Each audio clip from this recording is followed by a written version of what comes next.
तो ये अब लोगों को यकीन आया है। जो कहते थे ना अपना हमारे कायदे आज़म, ये जब गांधी कहता था कि हम एक ही हैं और हमारा कल्चर एक है, तो हज़रत कायदे आज़म फरमाते थे कि तुम जिसको माँ कहते हो हम उसको ज़िबा करके खाते हैं, तो हम एक कैसे हैं, हम अलग अलग हैं, दो कौमी नज़रिया है। तुम लोग अपना हिंदू मत का प्रचार करते हो, हम ला इलाहा इल्लल्लाह मोहम्मद रसूलुल्लाह के पुजारी हैं, हम ये पढ़ते हैं, कलमा गो हैं हम। तो बात यह है कि बिल्कुल सही है। अब वो लोग जो उस ज़माने में हज़रत कायदे आज़म के ख़िलाफ़ प्रोपेगेंडा किया करते थे और उनको गलत गलत नामों से पुकारते थे, आज वो रियलाइज़ करते हैं कि हज़रत कायदे आज़म बिल्कुल दुरुस्त थे, उनकी विजन थी। आज 74 साल बाद इनको पता चल रहा है कि मोदी ने जाके गुजरात में किस तरह वो कत्लेआम किया और उस कत्लेआम की बेसिस पे वो जीत भी गया। आप ये देखें सर कि उसकी अपनी जो जनता है वो उसके साथ है जुल्म में। और इस वक्त जो कश्मीर में उस शख्स ने कर्फ्यू लगाया हुआ है, आज पता नहीं 600 कितने दिन हो गए हैं, और वो बेचारे दहते आवाम उनको घरों में महसूर किया हुआ है। तो ये सर आज इन लोगों को रियलाइज़ होना चाहिए, और हम जो लोग आज़ादी की कदर नहीं करते उन्हें पता होना चाहिए कि किस तरह ट्रेनों की ट्रेनें कट गईं, हमारे आबाओ अजदाद लुट गए और घर जुदा हो गए, ज़मीनें चली गई, फसलें तबाह हो गई, और किस तरह हमारे साथ वहाँ हिंदुओं ने उस वक्त किया और हमारा खून खराबा किया। और कितना दुनिया का सबसे ज़्यादा कत्लेआम इस पार्टीशन में हुआ, और उसमें सारी वो अंग्रेज़ों की जो गलत प्लानिंग शामिल थी, जिसमें उन्होंने हमें वहाँ से तहफ़्फ़ुज़ देकर नहीं निकाला और ख़ुद अपना सीटी बजाते हुए निकल गए। तो ये सर दो कौमी नज़रिया बिल्कुल दुरुस्त नज़रिया था हज़रत कायदे आज़म का। जूँ जूँ दिन गुजर रहे हैं उनकी बातें सच्ची हो रही हैं। आप ये कि कायदे आज़म की बातें तो सच्ची हो रही हैं, लेकिन वो जो एक मैसेज था इत्तेहाद का, तंजीम का, यकीन महकम का, तो ये जो प्रोसेस है इसमें नौजवान कई बार ये सवाल करते हैं कि हमारे सियासतदान, हमारे ब्यूरोक्रेट, हमारे जो अरबाब इख्तियार हैं, उन्होंने उस मंजिल को कहाँ खो दिया है? क्यों पाकिस्तान वैसा नहीं बन पाया जैसा पाकिस्तान का ख्वाब कायदे आज़म ने देखा था? अब आपको मैं बताऊं सर, हज़रत कायदे आज़म मोहम्मद अली जिन्ना, उनके साथी भी सर उन्हीं की तरह सरापा सैक्रिफाइस थे। मैं कल परसों ही पढ़ रहा था लियाकत अली ख़ान का कि उन्होंने अपना इतना बड़ा दिल्ली में जो उनका इतना कीमती घर था वो वहाँ छोड़कर आए, उसका क्लेम भी नहीं किया। आज पाकिस्तान का जो कौंसलेट है उसमें बना है। बल्कि उसके बाद बताया कि जब वो शहीद हो गए तो उनकी जो मोहतरमा थी राना लियाकत अली ख़ान, उनको नीदरलैंड में सफ़ीर किया गया, और वो अपने दो बच्चों अशरफ लियाकत और अकबर लियाकत को साथ लेके नीदरलैंड चली गई ताकि उनकी तालीम हो जाए। वहाँ नीदरलैंड की मलका से सर उनकी दोस्ती हो गई बहुत ज़्यादा, और इतने ज़्यादा कि बहुत करीब हो गई। तो मलका ने उनको वन ऑफ हर कासल्स दे दिया एज ए गिफ्ट। तो वो खातून सर जब वहाँ सफ़ीर से ट्रांसफ़र हुई तो वो अपना वो कासल जो था पाकिस्तान एम्बेसी को गिफ्ट करके आ गई, और आज तक नीदरलैंड में पाकिस्तान एम्बेसी का दफ्तर उस कासल में है जो मलका ने राना लियाकत अली ख़ान को दिया था। आप बताएं, एक वो लोग थे और एक आज के सियासतदान देखें। माय गॉड, आप सिर्फ वो शहजाद अकबर की तकरीरें सुन लिया करें कि कितने अरब, इतने अरब, इतने अरब तो सर चुके वाले हमने सऊदी अरब में भी नहीं देखे, जितने अरब यहाँ से पैसे चले गए रुपए। इतना अरब रुपया यहाँ से मनी लॉन्ड्रिंग में चला गया है। कभी आयान लेडी ले गई तो कभी कोई ले गया, ले आने वाले अरबों रुपया इस मुल्क से निकाल के ले गए। और एक वो थे जिन्होंने अपना आबाई घर दे दिया, फिर जो घर गिफ्ट में किसी दोस्त मलका ने दिया वो भी दे के आ गई सर वो खातून, जबकि उस खातून का कोई सोर्स ऑफ इनकम नहीं था सिवाय उस नौकरी के, और बड़ी मीगर तनख्वाह होती थी उस ज़माने में। उसमें वो दो बच्चे पाल रही थी वहाँ, अकबर लियाकत और अशरफ लियाकत। अशरफ लियाकत फौत हो गए हैं, अकबर लियाकत आज बीमार पड़े हुए हैं। उसने शायद गवर्नमेंट ऑफ सिंध को ख़त लिखा था कि मेरे हॉस्पिटल के एक्सपेंसेस दे दें। ये हाल है सर। तो खैर साहब, लेकिन मसला क्या हुआ? आप कुर्सी की हालत में वज़ीर आज़म पाकिस्तान लियाकत अली ख़ान की औलाद पड़ी हुई जी। वो तो कहते ना कि करनाल में उनकी बहुत बिलियंस सर, किसी की लंदन में शादियां हो रही हैं, कोई कहाँ याशियां कर रहा है। मतलब क्या किस किस का नाम लें सर? हाँ खैर साहब, लेकिन आप इतने माशाल्लाह सीनियर कानूनदान हैं, इतना तारीख को आपने देखा है, इतने अदवार आपने देखे हैं, ये फरमाइए कि रास्ता खोया कहाँ है? मतलब क्या सिर्फ बदमालियाँ सियासतदानों की हैं या कुछ और भी है? सर करप्शन में रास्ता खोया है हमने। पहले तो क्या हुआ कि हजरत कायदे आज़म को ही मौका नहीं मिला। देखें, जो आदमी जिद्दोजहद करता है आज़ादी की, जो लीडर, तो उसके लिए पहला टारगेट होता है कि अपनी कौम के लिए एक खित्ता ज़मीन हासिल करे। तो उनकी जो पहले जिद्दोजहद थी, उन्होंने दो कौमी नज़रिए की बुनियाद के ऊपर अपना पहले खित्ता ज़मीन हासिल किया, पाकिस्तान। उसके बाद क्या हुआ कि दूसरा जो टारगेट होता है उस बंदे का, उसको ये है कि अपनी कौम को यकजा करके एक कौम बनाना। क्यों कि हम थे पंजाबी, बलोची, सिंधी, महाजर तो बाद में आए हैं, और वो थे क्या नाम है मशरकी पाकिस्तान में बंगाली। हमारे सब के अलग अलग कल्चर थे, अलग अलग अपनी अपनी ज़मीनें थी, अपना अपना रवायात थी।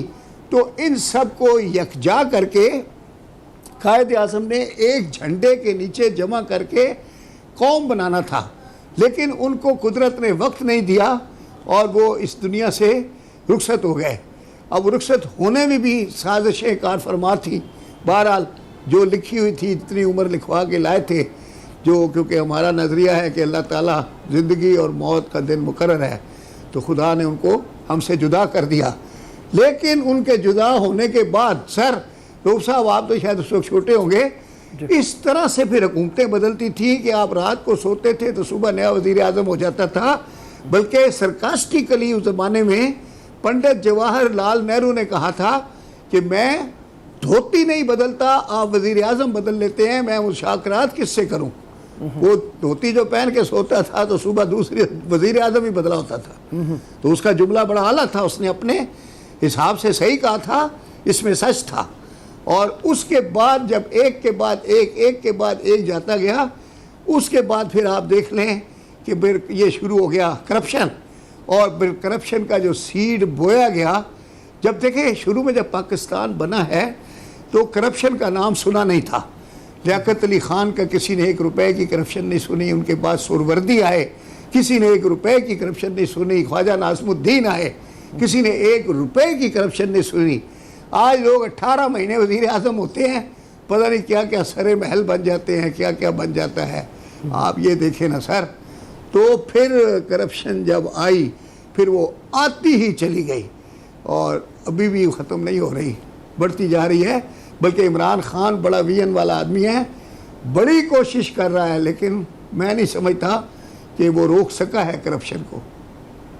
तो कैसे रोका जाए ना फिर? मतलब नीचे से ऊपर तक जब आवे का आवा ही बिगड़ा हुआ है। सर अब बात यह है कि इसने काफ़ी कल्चर तो बदलने की कोशिश की है। इमरान खान ने पॉइंट आउट भी किया है कि जो लोग पैसा लेकर भाग गए, फिर उनको रात दिन चोर चोर कहा, फिर उनके बाहर मुल्कों में भी मुहासबे कर रहे हैं पाकिस्तानी, जो हमारे ओवरसीज़ पाकिस्तानी हैं।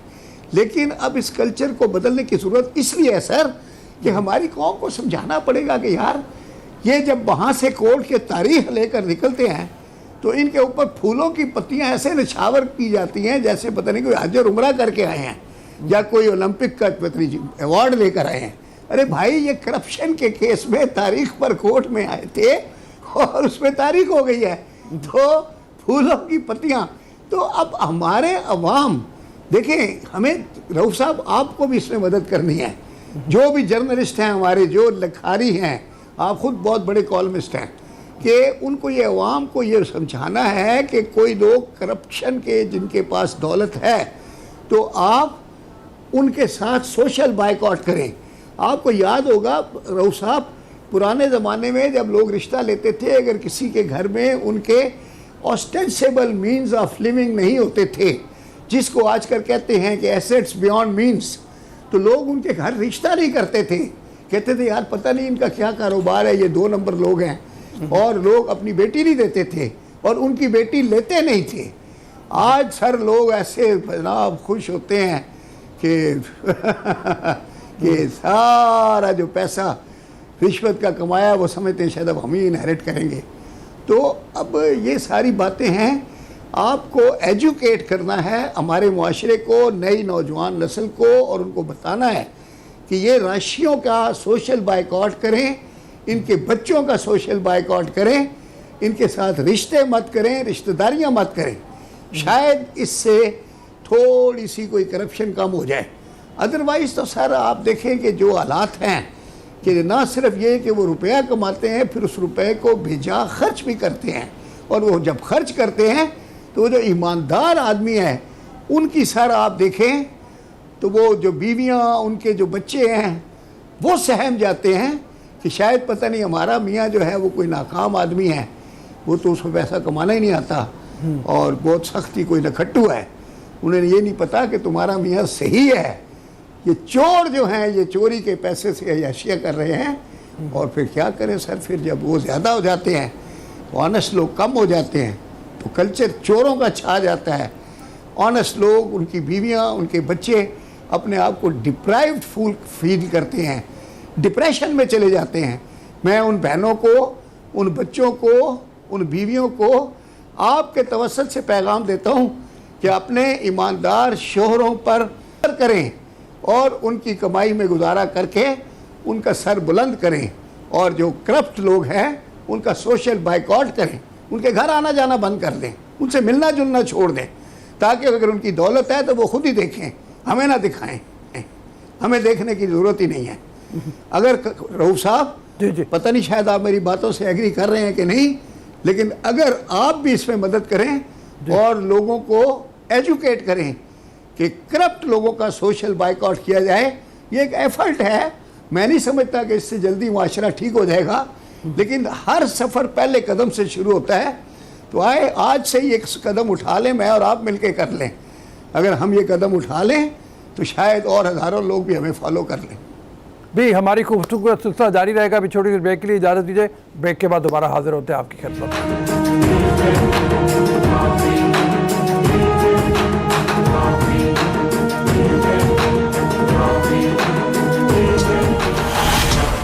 बैक दोबारा ब्रेक के बाद हम बात कर रहे हैं पाकिस्तान और पाकिस्तान से जो जुड़े मसाइल हैं उनके हवाले से, इस हवाले से भी कि आज 74 बरस तकरीबन हो जाएंगे हमारी आज़ादी को मुकम्मल हुए 14 अगस्त को। कल 14 अगस्त है, इसको हमें सेलिब्रेट करना चाहिए बड़े धूम धड़के के साथ और दुआओं के साथ कि अल्लाह करे पाकिस्तान फले फूले। वापस चलते हैं खालिद साहब की तरफ। खालिद साहब ये देखें ना कि हमने बारहा जिक्र किया, अब इमरान खान कह रहे हैं रियासत मदीना का, तो रियासत मदीना का जब तस्वुर आता है तो हमारे जहन में मिसालें बेशुमार आती हैं। हमारे जहन में ये मिसाल भी आती है कि रूमी जिस वक्त पैगंबर आता है और वो पूछता है कि तुम्हारे खलीफा का महल किधर है, तो पता चलता है कि वो मट्टी पे सोया हुआ है खलीफा एक दरख्त के नीचे, और उसको दिखाया जाता है वो देखो वो हमारा खलीफा है। बिल्कुल बिल्कुल ठीक है ना। तो एक अपनी मिसाल भी देनी पड़ती है, अपनी पर्सनल एग्जाम्पल देनी पड़ती है। यस तो यस यस हमारे यहाँ वो पर्सनल एग्जाम्पल सेट नहीं हो पा रही। कुरान शरीफ में भी है ना, लक़द काना लकुम रसूलुल्लाह उस्वतुल हसना, के रसूल अल्लाह की ज़िंदगी तुम्हारे लिए बेहतरीन नमूना अमल है। तो आप यकीन करें कि हुज़ूर नबी करीम सल्लल्लाहु अलैहि वसल्लम कई कई दिन के रोज़े रखते थे, और सहाबा कराम जब उनको फॉलो करने की कोशिश करते थे तो आप उनको कहते थे कि वहुवा युतइमुनी व युस्कीनी, कि मुझे तो मेरा आका व मौला खिला पिला देता है, तुम लोग अपने हिसाब से रोज़े रखो। लेकिन वहाँ उस दौर में लोग नबी करीम सल्लल्लाहु अलैहि वसल्लम को फॉलो करने की कोशिश करते थे और उनके उस्लूब हसना को अपनाते थे। यही वजह है कि आज 1400 साल तक ये मज़हब कायम है, इसलिए और दिन ब दिन फैल रहा है, क्योंकि जो नबी करीम सल्लल्लाहु अलैहि वसल्लम की उस्वा हसना है वो हमारे लिए मशअल राह है। आज भी अगर हम इसको अपनाएं तो मैं कहता हूँ कि कामयाबियाँ दुनिया में भी, दीन में भी, और आखिरत तो खैर फिर चमकदार है ही। तो अगर लोगों को ये बातें समझाएं, लेकिन हमारे यहाँ तो अब क्या करें कि उलमाए कराम भी वो ये प्रचार कम करते हैं और चीज़ों के ऊपर ज़्यादा टाइम लगाते हैं। वो अगर उलमा मेरे ख्याल में सियासी मैदान से निकल के अपनी तवज्जो सिर्फ और सिर्फ मैं ये कहना नहीं चाह रहा था, आपने कह दिया। हाँ, वो जिस वक्त सियासत आ जाएगी, बड़ी बड़ी प्राडोज आ जाएंगी, बड़ी बड़ी गाड़ियाँ आ जाएंगी, फिर लोग जो है ज़ाहिर है उनके ऊपर वो असर भी नहीं होगा। वो कहेंगे कि वही पैसा वहाँ भी नज़र आ रहा है हमें जो इधर बाकी जगहों पे नज़र आ रहा है। बिल्कुल, ये बात मैं कहना चाहता था लेकिन अच्छा हुआ आपने कह दी ना। आपके कहने से ज़्यादा ऑथेंटिक हो जाती है। नहीं, आपकी बात बिल्कुल ज़्यादा मतलब असर वाली है जितने आप मारूफ है। अब ये देखिए कि आज आपका एक अपना बहुत बड़ा कैरियर है। जी, अब माशाल्लाह 74वें साल में हमें आप पे फख्र है रऊफ साहब। थैंक यू सर, बहुत मेहरबानी। 74 साल का सफ़र है ये हमारा, और आगे की मंजिलें बड़ी कठिन हैं। तो इस कठिन मंजिल में आपको होप नज़र आती है कि इंशाल्लाह ताला हम निकलेंगे इस तलातुम से, इस ये जो समंदर में कश्ती हमारी लहरों के सपुर्द हुई हुई है, इसमें से हम कामयाबी से निकल जाएंगे? मैं उम्मीद बड़ी रखता हूँ, लेकिन फिर मैं नौजवानों को कहता हूँ कि भाई अपना पढ़ने लिखने का तरीक़ेकार एनालिटिकल करो, अपने आप को साइंस एंड टेक्नोलॉजी में बेहतर करो, अपने आप को माशी तौर पे इतना मजबूत कर लो कि तुम्हें किसी के आगे कशकोर उठा के ना जाना पड़े, इमदाद के लिए ना जाना पड़े। बिल्कुल खूबसूरत बात की आपने सर। ये चाइनीज सेइंग भी है, वो कहते हैं कि I will not give you fish, I will teach you how to catch the fish. आप इमदाद ना लें, कोई आपको मछली मुफ्त दे रहा है तो कहो भाई मुझे मछली नहीं चाहिए तुम्हारी, मुझे सिखा दो ये समुद्र से पकड़ते कैसे हैं, मैं खुद पकड़ लाऊंगा फिर तुम्हें भी दे दूंगा।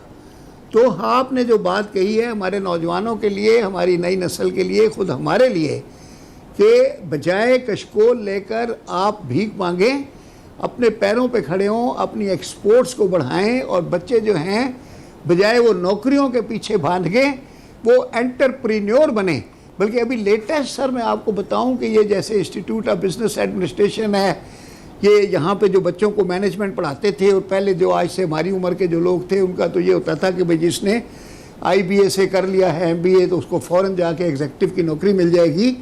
आज वही लोग जो हैं वहाँ पे ये पढ़ा रहे हैं कि तुमने निकल कर नौकरी नहीं ढूंढनी, तुमने एंटरप्रेन्योर बनना है, और तुमने कोई छोटी सी बिजनेस शुरू करनी है और 3-4 लोगों को रोज़गार भी प्रोवाइड करना है, और फिर उनका बॉस बन के तुमने आगे बढ़ना है।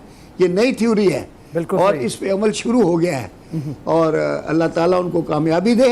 इस तरह हमारा हर बच्चा अगर ये कोशिश करे कि मैंने नौकरी नहीं करनी, मैंने नौकरियां देनी हैं, तो अपनी तालीम को इस तरह से इस्तेमाल करे कि नौकरी ढूंढने की बजाय नौकरी देने के लिए बंदे ढूंढे, और फिर उनको अपने साथ एम्प्लॉय करे। तनख्वाह देने के लिए पैसे नहीं है तो उनसे बात कर ले कि यार ऐसा करो, मिलकर परसेंटेज पे काम कर लेते हैं, जो कमाएंगे आपस में बांट लेंगे, फिलहाल चलो काम करें, मैं तुमको काम सिखाता हूँ, मुझे आता है, तुम मेरा साथ दो, फिर आगे बढ़ें। तो इस तरह से करके नए बच्चे, मैं यंग बच्चों के लिए कर रहा हूँ जो मेरी आने वाली जनरेशन है, क्योंकि आपने 14 अगस्त के हवाले से बात की है, तो 14 अगस्त हमारा यौम आज़ादी है, हर साल मनाते हैं, और वैसे अल्लाह का शुक्र है कि अब हमारा भी यौम आज़ादी ऐसे ही होने लग गया है। जिस तरह 4 जुलाई में देखता था जवानी में अमेरिका में कि 4 जुलाई को वहाँ पूरे गली गली छोटे छोटे कस्बे में जुलूस निकलते थे और लोग गिफ्ट्स बांटते थे, और सड़कों के दोनों साइडों पे वहाँ बुढ़े बुढ़े, आपको पता है वहाँ तो 80 साल उम्र हर आदमी की होती है, तो 80-80 साल की बुढ़ियाँ खड़ी होती थी हाथ में अमेरिकन फ्लैग लेके, और वो गिफ्ट्स और टॉफ़ियाँ बांट रही होती थी जुलूस के शुरका के लिए, घर से बना के लाती थी गिफ्ट, और वो चलते चलते जुलूस वालों को देती थी। तो आई यूज़ टू वॉच दैट। तो आज शुक्र है हमारे मुल्क में भी ये काम शुरू हो गया है, जज्बा आज़ादी, अपनी कौमियत का जज्बा, ये करते रहें। हम भी सर ऐसी बात नहीं है, हम भी एक कौम है। आप देखें मैच वाले दिन हमारा सारा मुल्क एक हो जाता है, सारा मुल्क क्रिकेट भी खेलने लग जाता है, और हर आदमी क्रिकेट का एक्सपर्ट भी बन जाता है।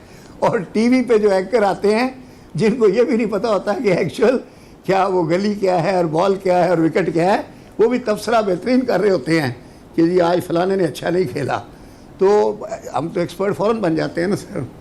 तो मेरा कहने का मकसद ये है कि अब हमारे यहाँ भी हम एक कौम हैं, और अगर आजमाना हो तो क्रिकेट वाले दिन देख लें, जिस दिन जीतते हैं पूरी कौम जश्न मना रही होती है, जिस दिन हारते हैं सारी कौम मिल के गालियाँ दे रही होती है। तो मतलब एटलीस्ट कौम तो है ना, तो ये जज्बा अच्छा है, आई लव इट, होना चाहिए, हमें एक कौम बनना चाहिए। वहाँ देखें इंग्लैंड में जब वो फुटबॉल का मैच हारते हैं तो पूरा अपना तबाही मचा देते हैं, और जिस दिन जीतते हैं तो गलियां और बाजार सारे जो है चौक हो जाते हैं रश से। तो हम भी इंशाल्लाह बन जाएंगे, एक कौम बन जाएंगे। हज़रत कायद आज़म को टाइम नहीं मिला था, थैंक यू सर। लेकिन अब शुक्र है अल्लाह का, एजुकेशन आने से हमारे बच्चों ने रियलाइज कर लिया है। आज बच्चे ही सारे शाम को जो जुलूस निकलता है, कल देखिएगा कराची में 14 अगस्त को मोटरसाइकिलों के ऊपर बच्चे हज़ारों की तादाद में होंगे, और इसी तरह कारें,